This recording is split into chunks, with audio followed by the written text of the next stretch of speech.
आप देख रहे हैं इंडिया टाउन न्यूज, भारत की बात।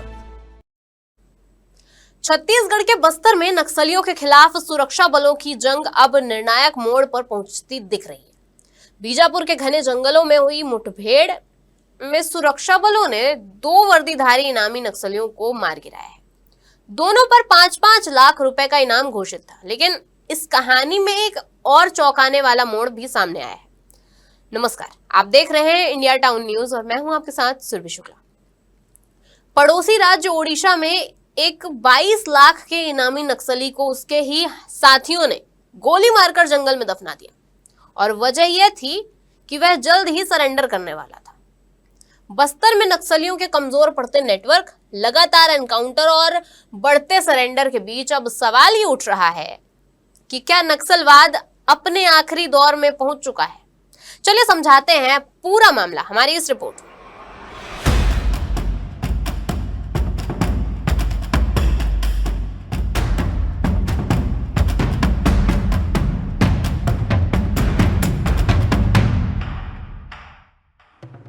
छत्तीसगढ़ के बीजापुर जिले के जांगला थाना क्षेत्र के घने जंगलों में सुरक्षा बलों और नक्सलियों के बीच मुठभेड़ हुई।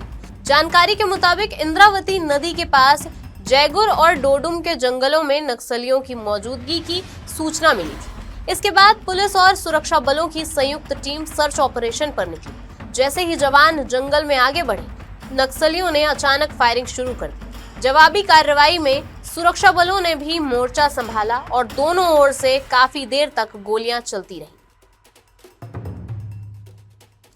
मुठभेड़ खत्म होने के बाद जब इलाके में तलाशी ली गई तो 2 वर्दीधारी नक्सलियों के शव बरामद हुए। इनमें एक महिला नक्सली भी शामिल है। दोनों नक्सलियों पर 5-5 लाख रुपए का इनाम घोषित था। मौके से सुरक्षा बलों ने एसएलआर, इंसास राइफल, 12 बोर बंदूक, विस्फोटक सामग्री और कई दैनिक उपयोग के सामान भी जब्त किए। बीजापुर एसपी डॉक्टर जितेंद्र यादव ने मुठभेड़ की पुष्टि करते हुए बताया कि इलाके में सर्चिंग ऑपरेशन अभी भी जारी है। बस्तर में एक तरफ सुरक्षा बलों का दबाव बढ़ रहा है तो दूसरी तरफ नक्सली संगठन के अंदर भी टूट और अविश्वास बढ़ता दिखाई दे रहा है।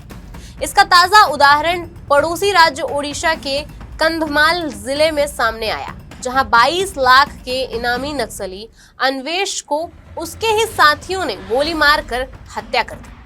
पुलिस के मुताबिक अन्वेश दरिंगबाड़ी थाना क्षेत्र के पाखरी रिजर्व फॉरेस्ट में केकेबीएन ग्रुप का एरिया पार्टी कमांडर था।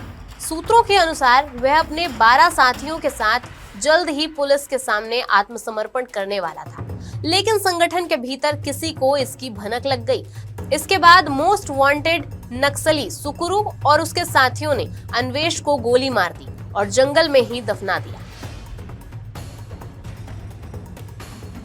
कंधमाल पुलिस का कहना है कि यह घटना नक्सली संगठन के अंदर चल रही आपसी कलह का नतीजा है। पुलिस अधिकारियों का मानना है कि सुरक्षा बलों के लगातार ऑपरेशन और सरकार की पुनर्वास नीति के कारण अब कई नक्सली मुख्यधारा में लौटना चाहते हैं, लेकिन संगठन के अंदर डर और शक का माहौल इतना ज्यादा है कि सरेंडर की कोशिश करने वालों को मौत के घाट उतार दिया जा रहा है। इधर छत्तीसगढ़ के कांकेर जिले में भी एक बड़ी सफलता सामने आई है। यहाँ डीवीसीएम रैंक की महिला नक्सली मासे बारसा ने AK-47 के साथ पुलिस के सामने आत्मसमर्पण कर दिया। मासे पिछले 20 सालों से दंडकारण्य, अबूझमाड़ और उत्तर बस्तर में सक्रिय थी। बस्तर में पिछले कुछ समय से नक्सलियों के खिलाफ अभियान तेज हुआ है। सिर्फ 2025 में ही बीजापुर जिले में अलग अलग मुठभेड़ों में 163 नक्सली मारे जा चुके हैं, जबकि 2026 में अब तक 11 नक्सली ढेर हो चुके हैं। जनवरी 2024 से अब तक बस्तर में 232 नक्सली मारे गए हैं, 1163 गिरफ्तार हुए हैं और 888 नक्सलियों ने सरेंडर किया है। सुरक्षा बलों का दावा है कि बस्तर में अब नक्सल संगठन काफी कमजोर हो चुका है। जानकारी के मुताबिक पूरे बस्तर में अब करीब 200 आर्म कैडर के नक्सली ही बचे हुए हैं, जो छोटे छोटे समूहों में जंगलों में छुपे हुए हैं। सुरक्षा एजेंसियों के मुताबिक अब ऑपरेशन का फोकस कुछ बड़े नक्सली नेताओं पर है इनमें सबसे बड़ा नाम है मुपल्ला लक्ष्मण राव उर्फ गुणपति, जिस पर 3.5 करोड़ रुपए का इनाम घोषित है। इसके अलावा मिशिर बेसरा उर्फ भास्कर पर भी 1 करोड़ 30 लाख रुपए का इनाम रखा गया है।